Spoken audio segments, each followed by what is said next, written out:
Happy to welcome the youth delegation for the first time at the Zero Project.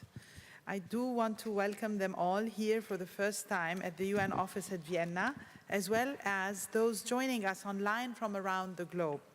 The global representation of the youth delegation is truly inspiring, with participants from 4 continents, spanning Latin America and Africa to East Asia and beyond.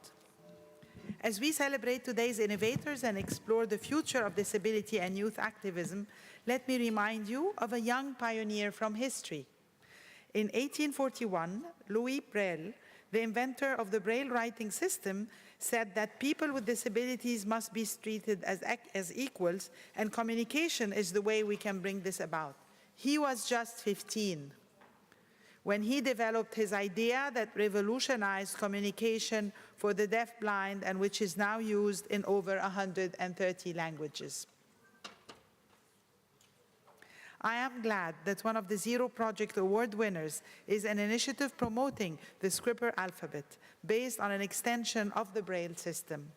Such innovation shows how the past can inform and inspire young people in shaping the future. He was only 15 when he introduced this innovation that has changed the life for many, many people.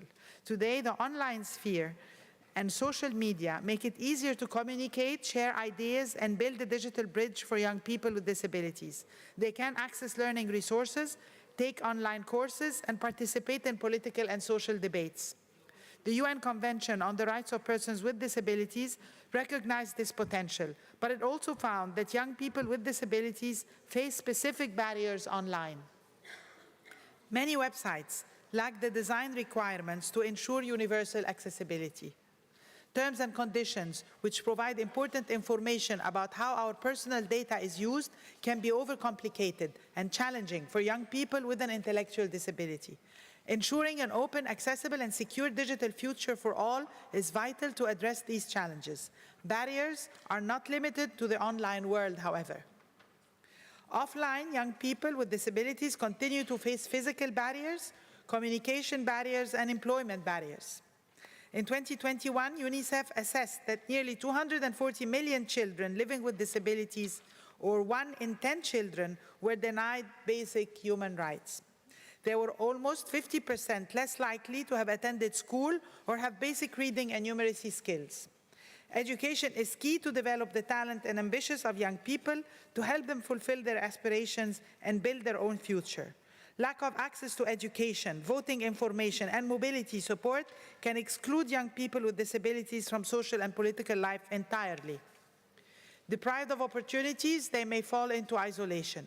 I'm pleased that this year's Zero Project Award winners include the political leadership course for young people in Africa, Asia, and Ukraine, as well as a Young Leaders program in Australia. Investing in the political leaders of the future starts by promoting opportunities for all, especially the young and disabled, so that they may fulfill the principle of nothing about us without us. This enables them to influence policies that affect their everyday lives. Mental health, too, must be a priority. Children with disabilities are 51% more likely to feel unhappy and 41% more likely to feel discriminated against. Discrimination feeds social marginalization and isolation. Such isolation can fuel mental health problems and substance use. UNODC Youth Integrity Project connects young people worldwide to share their experiences and ideas on promoting healthy lifestyles and preventing substance abuse. The UN strives to maintain youth inclusion in all aspects of its work to build on the foundation of future generations. In 2017, the UN Secretary General appointed a special envoy on youth to hear young people's concerns and needs and bring them closer to the UN. The role of the special envoy was expanded last year into an office dedicated to enhancing youth political participation and amplifying youth voices in public life. Here in Vienna, our action plan on disability inclusion opened our doors to young people with disabilities, providing internships and improved accessibility for colleagues with disability.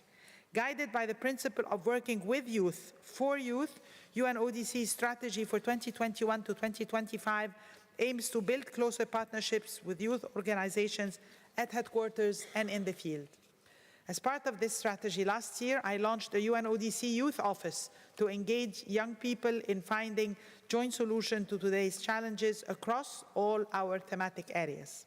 We are also using social media to connect with young people worldwide to explore ways of strengthening youth political participation and representation.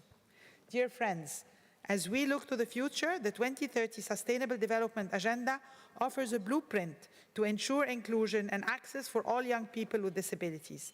7 of the SDGs explicitly refer to persons with disabilities, including education and political inclusion. Your ideas today and voices will be important contributions in achieving these goals. This will benefit not only young people, but society as a whole. By investing in you today, we are investing in a future without barriers. Thank you. Thank you, Director General. Would you like to come and join us on the stage? This is, or on the floor, actually. For those of you who might have heard a bit of noise but couldn't see, we were doing a bit of furniture arranging up here at the front. And that's trying to accommodate different ways of presenting and for people to feel comfortable, because inclusion starts in lots of different ways. So, Sumita, would you like just to kind of briefly give everybody here an idea of the Youth Delegation Zero Conference programme before we talk to Charlotte and Khalil? Sure. Thank you so much, Caroline. So, hi, everyone. I'm Sumita. Most of you know me. It's lovely to see all of you face-to-face at the conference. But starting off with a not-so-young person, talking about the youth delegates, I'm happy to introduce the first ever Zero Project Youth Delegation. There's 15 of them from all around the world right here, so please feel free to go up to them, introduce yourselves. They're here to learn from you, and you guys are here to learn from them as well. This is something that we took away from last year's conference. One of the closing themes was that we need to hear from the future of the disability sector, and this is where we have put money to bringing them here, introducing them, building a program for them. And so I do urge everyone from the conference, please reach out to our youth delegates. They're right in the front, and all of you will get a chance to meet with them in some shape, form, or another throughout the conference. So, yeah, thank you so much. And Sumita, is there a program for the full week that are for here? And how will we be able to kind of meet the delegates themselves? So make sure you are open to all conversations, but how can we meet the delegates? Sure. So the delegates will mostly be sitting in the M5 room downstairs, in the M5 conference room. Feel free to pop in, take a look at their workshops. They will be part of workshops that are working on advocacy, on humor, on arts, on crafts, on sexuality-based conversations. It's a whole host of programs that seems a little bit more fun than the panel sessions. So feel free to pop downstairs, say hi, introduce yourselves, and yeah, they'll be here for the whole week. And a few of them might also approach you for one-on-one interviews. It's a task that we're giving to them for this year. And they will be also running the Zero Project Youth social media as part of the conference. Okay, so just say yes for conversation. Absolutely, okay. Yes. Okay, thank you, Sumita. I know you have to prepare for your next session, so I am going to have the honour of introducing Charlotte and Khalil. This is Charlotte here to my left. Charlotte, will you first of all explain to us a little bit your advocacy journey and a little bit of your story? Tell us a little bit about you and what your hopes are for this week, maybe, and for the next coming years. Okay, thank you. So my name is Charlotte. I'm a 25-year-old girl from Belgium. For those of you who can't see me, I'm a 25 white girl, brown hair to my shoulders. I'm wearing a black and white kind of shirt. And I'm here today because I am an advocate for people with disabilities. I'm a member of the European Disabilities Youth Committee, and I also work as a team leader at DITO, an organization in Belgium who has the mission, as the Zero Project has the same mission, to build a world where people with disabilities can participate fully. And yeah, I became disabled myself at 17 years old due to an accident.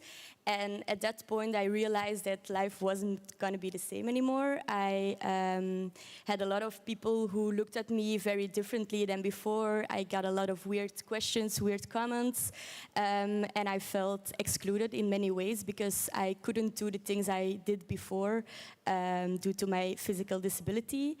And it felt really unfair, and that's why I wanted to do something about this and became an advocate. So for you, tell me who you want to meet in the next few days. Who are the conversations or some of the people that you'd like to engage with? So for me, as a young person with a disability, I think we're not viewed as others, and that's the point I want to make, and I want to talk to people about this. We should be more in the media and being seen on television, in commercials, also in politics, because when you look at a television, you don't see anyone with a disability, but as Ghada WALY says already, we're 1 out of 6, so 1 out of 6 on the telly should be a person with a disability, and I want to talk to key decision makers and innovators about this thing that I found through my work. So I do a lot of projects in the company I work for at Dito.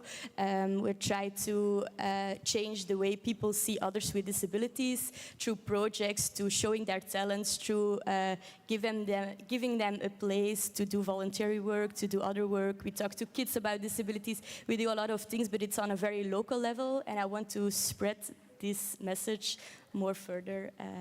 So the best way to find you over the next few days is in room M5, and your surname, what's your last name, so people can contact you on B2 Match? It's Albrecht. Albrecht. With AE, and then the rest you can find. Okay. Well, round of applause please for Charlotte, and she's looking for really good conversations which turn into action and commitment. Thank you, Charlotte. Klil, tell us, first of all, give us a little bit of your background and story. What are you hoping for the next week, or more importantly, the next decade? Wow, the next decade. Yeah, well, you can do the next decade. Easy. Go for it. Ambition. So I'm Klil BRIAH. I want to start by saying thank you so much for including the youth delegation in this way this year. I understand that this is the first time that this is actually happening, and I really believe that there is a huge impact that young voices can bring to the table, and it's amazing to not feel like we're brought here as tokens, but to actually be heard. As you can see, we are center stage and not pushed off to the side, which is completely amazing, and so thank you for that, and thank you also to my colleagues from ENOSH who gave me huge support in this entire journey and in building my story. So I am what I like to call an artivist, combining my passions for art and activism, mostly in the LGBTQ+ community and the feminist organizations in Israel. I live in Haifa with my service animal, Lucy. And that's also something that I would really like to bring back to Israel, is a little bit, if anybody here knows in their country what the policy is for service animals and it works well, I would love to discuss this topic. Other than that, I think that I'm mostly coming as a sponge. I want to learn.